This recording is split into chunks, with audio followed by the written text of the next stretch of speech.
Hello student, math की class देखिएगा आप लोग। कल जो था, कल मैंने शंकु का एक क्वेश्चन करवाया था, जिसमें कि आप लोगों के लिए मैंने एक चीज़ छोड़ दिया था। क्या अगर मैं बात करूं तो शंकु में जो था एक ही टॉपिक मैंने वहाँ पे छोड़ दिया था।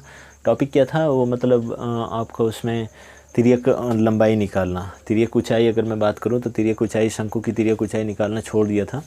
ठीक है, जो अगर उसका फार्मूला जो बात अगर मैं कर रहा हूँ ना, तो उसका फार्मूला ये हो जाएगा कि एल स्क्वायर, ठीक है, एल स्क्वायर इक्वल टू यहाँ पे जो होता है वह एच स्क्वायर और प्लस कितना आर स्क्वायर होता है। एल स्क्वायर यहाँ से हटाओगे तो, ठीक है, अगर मैं एल स्क्वायर की बात करूँ तो L square equal to H square और प्लस कितना आर स्क्वायर होती है। इतनी वैल्यू और इतनी वैल्यू होती है। ये फार्मूला, इस फार्मूले पे आप लोग लगा सकते हैं उसको। ठीक है, चलिए आप लोग लगा लिए होंगे, आई होप दैट। ठीक है, डिनोट करते रहिए। आज कुछ मेजर टॉपिक उसी में चलेंगे हम लोग। लिखिएगा, पहले सबसे पहले क्वेश्चन लिखिएगा।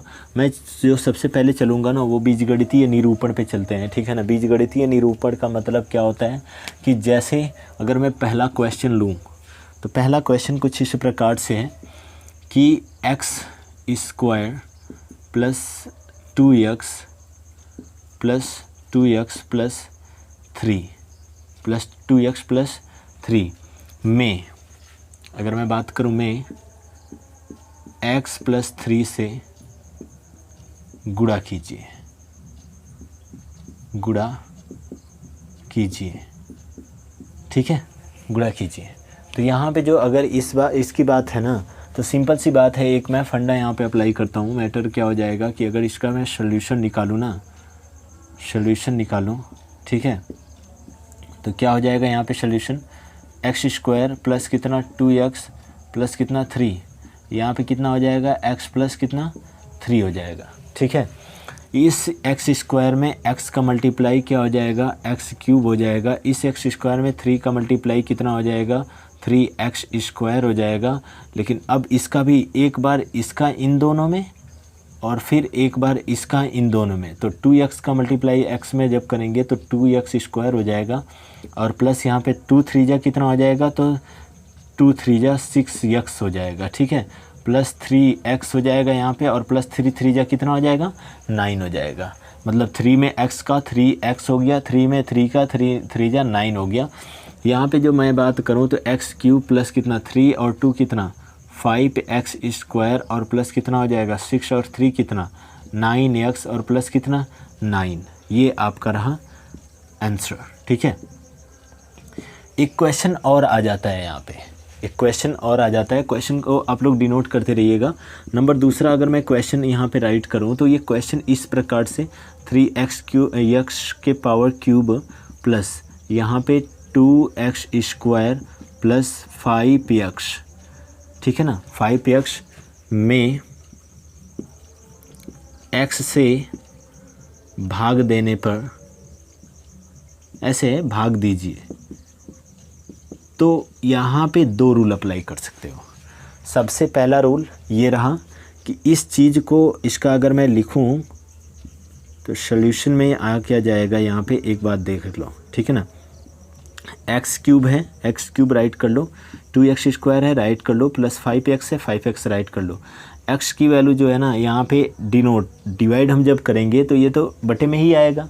ठीक है, जैसे अगर हम 25 को 5 से डिवाइड करना है तो 25 अपॉन के 5 लिख सकते हैं। तो इसको मैंने क्या लिख लिया, इसको इतना लिख लिया। अब यहाँ पे जो बात है ना, इन ऊपर वाले में से देखिए x कॉमन है, x कॉमन है तो x हमने कॉमन कर लिया। यहाँ से बच जाएगा x स्क्वायर और प्लस यहाँ से बच जाएगा 2x बचेगा और प्लस यहाँ से बच जाएगा क्या 5 बचेगा। और अपॉन की कितना x से x कटा, क्या हो जाएगा यहाँ पे x स्क्वायर और प्लस कितना 2x प्लस कितना 5, इसका जो होगा वो आंसर होगा। ये पहला टाइप रहा। दूसरे टाइप की अगर मैं बात करूँ ना, दूसरे टाइप की अगर मैं बात करूँ तो यहाँ पे इस टाइप से क्या, x cube plus 2x square, जैसे ओरली भाग देते हो वैसे आप लोगों का ये हो जाएगा। एक्स से भाग करना है, एक्स से जब पहली बार भाग करना है तो इस पहले वाले पद को पकड़ लो, पहले वाले पद को पकड़ लो, एक्स क्यूब बटा के एक्स हो जाएगा, इस एक्स से एक एक्स गया, यहाँ से एक्स स्क्वायर बचा हुआ है, अभी एक्स स्क्वायर बार भाग चली जाएगी पहली बार। अब एक्स स्क्वायर का एक्स में मल्टीप्लाई तो कितना हो जाएगा, एक्स क्यूब हो जाएगा, माइनस हो जाएगा, यहाँ पे प्लस था तो इसको माइनस करेंगे, इससे ये कटा, 2x² हमें राइट कर लेना, उतार लेना है फिर से। फिर इस पहले वाले पद को पकड़ेंगे तो 2x² अपॉन की कितना x, एक एक्स 2x बार जाएगा, प्लस 2x बार जाएगा, 2x का x में मल्टीप्लाई तो कितना हो जाएगा, 2x² हो जाएगा, यहाँ पे माइनस, इससे ये कटा, ठीक है ना। मैटर क्या है कि यहाँ पे देखिएगा क्या हो जाएगा, तो यहाँ पे 5x बचा, तो 5x हमने राइट कर लिया। 5x से फिर इसमें जब हम डिवाइड करवाएंगे x से, तो एक x से एक x, यहाँ पे कितना बचा, यहाँ पे 5 बचा, तो 5 का x में 5x, और यहाँ से ये माइनस, इससे ये कट गया, ठीक है। ये दो टाइप्स हैं और दोनों टाइप्स को आप लोग राइट कर सकते हो। ये टाइप फर्स्ट तरीके से है, जिस तरीके से आप लोगों को पसंद हो उस तरीके से एग्ज़ाम में आप लगा सकते हो। ये टाइप सेकंड है, ठीक है ना, ये सेकंड तरीका है, ठीक है। ये हो गया। अब हम लोग अपने टॉपिक को आगे बढ़ाते हैं और शंकु वाले पे चलते हैं, ठीक है ना। अच्छा हाँ, एक क्वेश्चन और अगर यहाँ पे मैं लूँ, ठीक है। अच्छा मल्टीप्लाई वाला हो गया ना, चलिए ठीक है, और बाकी बीजी व्यंजक हम लोग कल करेंगे, ठीक है। फिलहाल मैं अब शंकु के क्वेश्चनों को लेकर के मैं चलता हूँ, ठीक है। राइट कर लीजिएगा आप लोग, स्क्रीनशॉट करते रहिएगा, ठीक है। चलिए आगे चलते हैं, हटा दूँ, चलिए। क्वेश्चन दिया हुआ है कि एक घन का संपूर्ण पृष्ठ 150 वर्ग सेंटीमीटर है, इस घन का आयतन ज्ञात कीजिए, ठीक है ना। एक घन का अगर मैं बात करूं तो यहाँ पे लिखिएगा क्वेश्चन, एक घन का संपूर्ण पृष्ठ, एक घन का संपूर्ण पृष्ठ 150 वर्ग मीटर है, तो इस घन का आयतन ज्ञात कीजिए,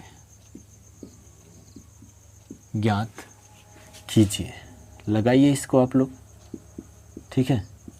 आयतन ज्ञात कीजिए, ठीक है, लग जाएगा, ये लगाइएगा। एक सेकंड के लिए रुकता हूँ बस, उसके बाद मैं आगे बढ़ जाऊँगा, ठीक है।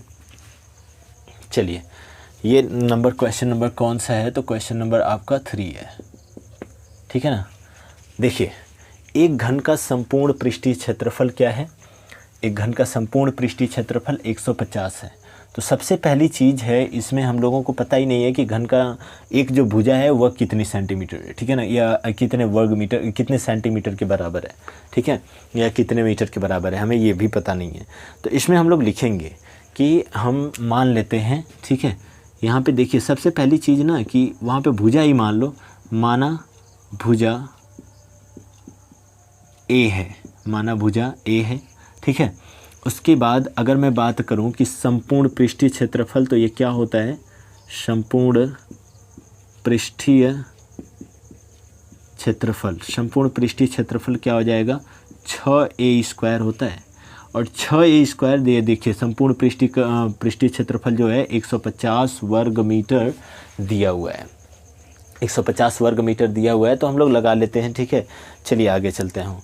यहाँ पे क्या हो जाएगा, ये 6a² होकर जाएगा, तो 6a² इक्वल टू ही दिया हुआ है कितना, 150, तो a² इक्वल टू क्या हो जाएगा, 150 अपॉन की, ये इंटू में इधर था तो इधर आएगा तो बटे में, और 6 दूनी के 12 और 6 पच्चे 30, ठीक है।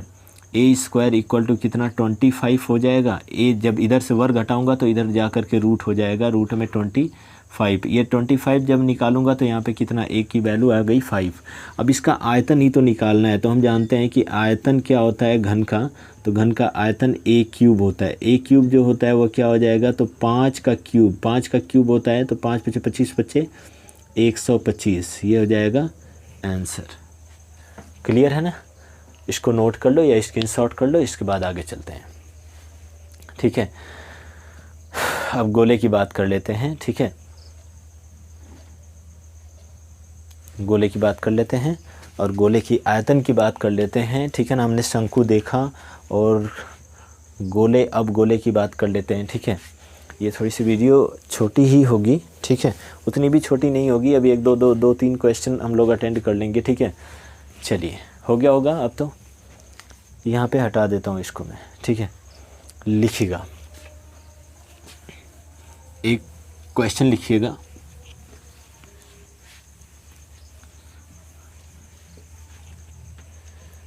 एक गोले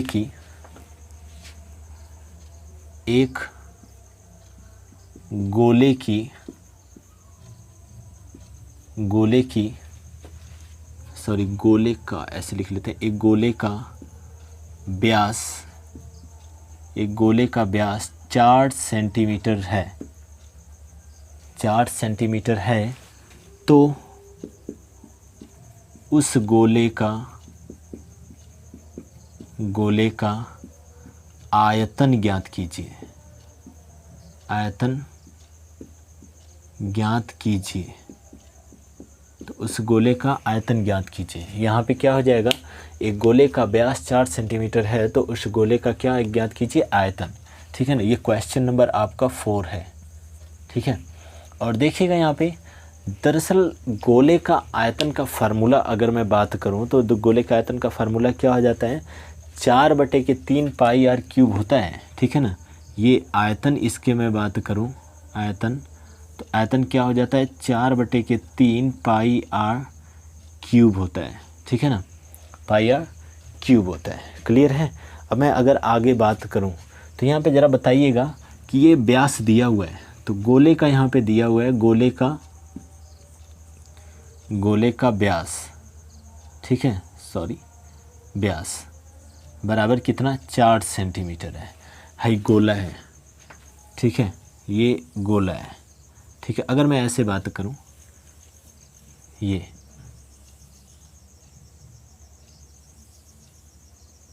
ये गोला है, ठीक है।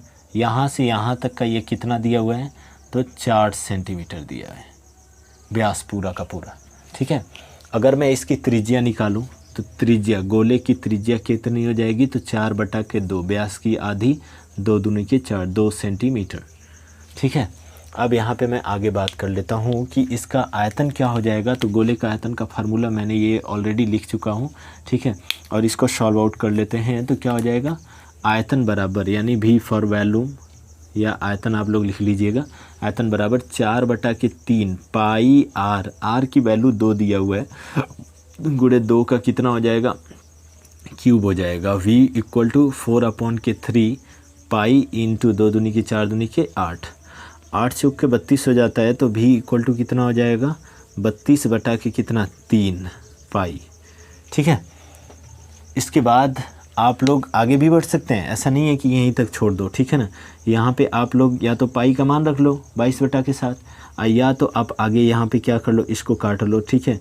तो ओरली अगर मैं काटूँ तो 3 × 3 हो जाएगा, और 0.3 × 18 हो जाएगा, ठीक है ना। फिर 2 बचेगा, फिर 3 × 18 हो जाएगा, यानी इतने पाई सेंटीमीटर क्यूब के यह बराबर आएगा आंसर इसका, ठीक है। ये हो गया। चलिए आगे चल लेते हैं, ठीक है ना, हो गया, दिखाई भी दे रहा है। तो आप लोग बड़े ध्यान से आगे बढ़ते रहिएगा, ठीक है। यहाँ पे एक क्वेश्चन और कर लेते हैं जो कि अपना बेलन से संबंधित है। बेलन क्या होता है, और हाँ, अगर आपसे गोले की डेफिनेशन पूछे ना तो इतनी बातें समझ लीजिए, ऐसी वृत्ताकार आकृति जिसके बीच का स्थान खाली हो, सीधी सी बात, ऐसी वृत्ताकार आकृति जिसके बीच का स्थान खाली हो, उसे हम क्या बोलते हैं, गोला। अगर जैसे मैं एक फिगर यहाँ पे ड्रॉ कर रहा हूँ, देखो, अब इसमें आप लोग बताइएगा ये गोला है कि नहीं, ठीक है। तो ये बताइएगा ये गोला है कि नहीं, ये गोला है। ये क्या है, बॉल है कि नहीं, ठीक है। ये क्या है, बॉल है। ये गेंद है ना, एक गेंद है, इसके बीच का स्थान खाली रहता है, तो ये क्या है, ये एक गोला है। ये एक क्या बोला जाए, स्फेयर, गोला, ठीक है ना, स्फेयर, गोला, ठीक है। आगे चलूँ मैं, अब आगे चल लेता हूँ, ठीक है। गोला हो गया, शंकु हो गया, और आप लोग आगे घन भी पढ़ लिए, ठीक है। एक चीज़ और लेकर के चलता हूँ मैं, बेलन, ठीक है ना।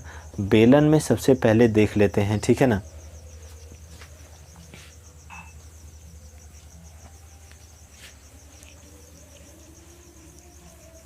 चलिए बेलन को देख लेते हैं, और बेलन के साथ ही इस वीडियो को मैं रोक दूंगा, ठीक है। और आप लोगों की क्लास बाकी कल अटेंड करूंगा फिर, ठीक है। लिखिएगा, एक पाइप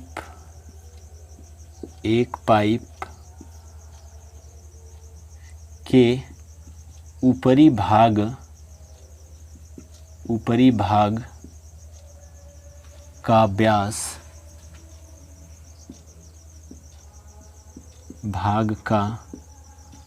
व्यास व्यास 10 सेंटीमीटर है तथा उस पाइप की ऊंचाई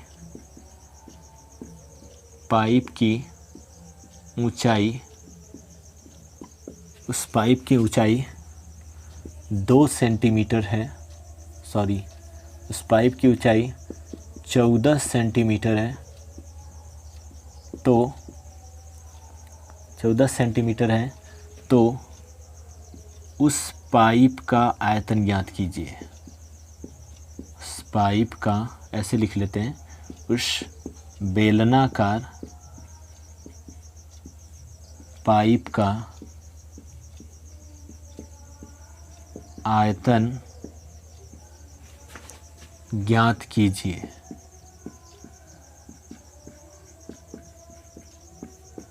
बेलनाकार पाइप का आयतन ज्ञात कीजिए। दिखाई दे रहा है ना इस पेन से? चलिए आगे, ठीक है। हाँ दिखाई तो दे रहा है, ठीक है ना। आगे चलो, ठीक है। चलिए आगे चलते हैं। तो यहाँ पे मैटर क्या हो जाएगा, यहाँ पे आगे इसका सॉल्यूशन अगर मैं करूँ ना, सॉल्यूशन, ठीक है, सॉल्यूशन अगर मैं करूँ तो देखिए एक पाइप जो बेलनाकार आकृति का है, यहाँ पे एक मैं फिगर बना रहा हूँ, ये बेलनाकार आकृति है, ठीक है।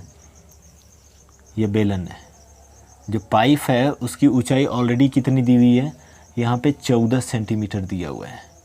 14 सेंटीमीटर ये दिया हुआ है। उसका व्यास कितना दिया हुआ है, तो व्यास उसका दिया हुआ है 10 सेंटीमीटर। यहाँ से यहाँ तक का पूरा 10 सेंटीमीटर ऊपर का है, तो 10 सेंटीमीटर नीचे का भी होगा, ठीक है ना। ये भी यहाँ से अगर कोई आपसे पूछे तो ये भी कितना हो जाएगा, ये भी 10 सेंटीमीटर हो जाएगा, ठीक है। अब यहाँ पे बात आगे चल लेते हैं कि इसका आयतन क्या होता है। तो आयतन का सबसे पहली चीज़ की फार्मूला, यहाँ पे आयतन ही पूछा ना, पाइप का आयतन ज्ञात कीजिए। तो आयतन जो होता है पाई आर स्क्वायर एच, यानी सबसे पहली चीज़ की बेलन का आयतन, बेलन का आयतन जो होता है पाई आर स्क्वायर एच। सबसे पहले चीज़ हम लोग डिनोट कर लेते हैं उसकी लंबाइयों को, ठीक है। तो हम लोग क्या करेंगे यहाँ पे, बेलन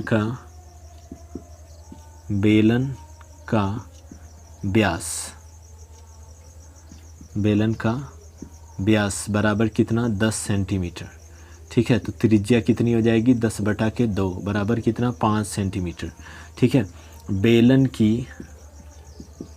बेलन की ऊंचाई कितनी दी हुई है, तो ऊंचाई यहाँ पे डिनोट करवाना मत भूलना, क्योंकि इससे नंबर कटते हैं, ठीक है ना। ऊंचाई कितनी है, 14 सेंटीमीटर, ये एच इक्वल टू, ठीक है, 14 सेंटीमीटर है। अब यहाँ पे बेलन का आयतन अगर मैं कैलकुलेट करूँ, आयतन यहाँ पे, तो आयतन क्या हो जाएगा, पाई आर स्क्वायर एच।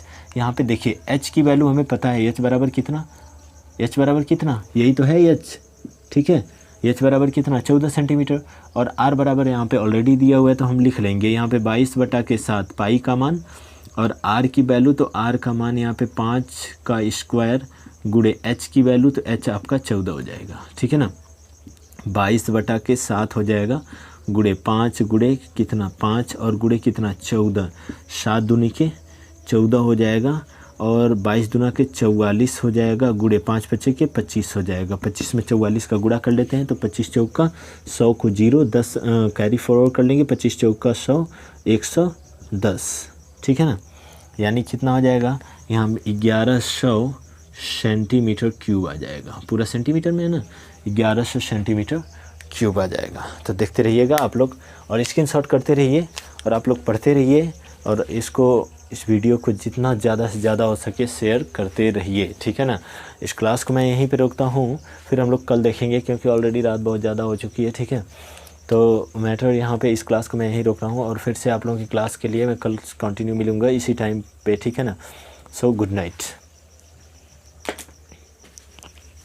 अगर आप लोगों के लिए गुड मॉर्निंग होगा तो गुड मॉर्निंग में वीडियो देख रहे होंगे तो गुड मॉर्निंग है भाई, ठीक है। और ओनली मेरे लिए तो गुड नाइट है, ठीक है। So bye bye, see you letter.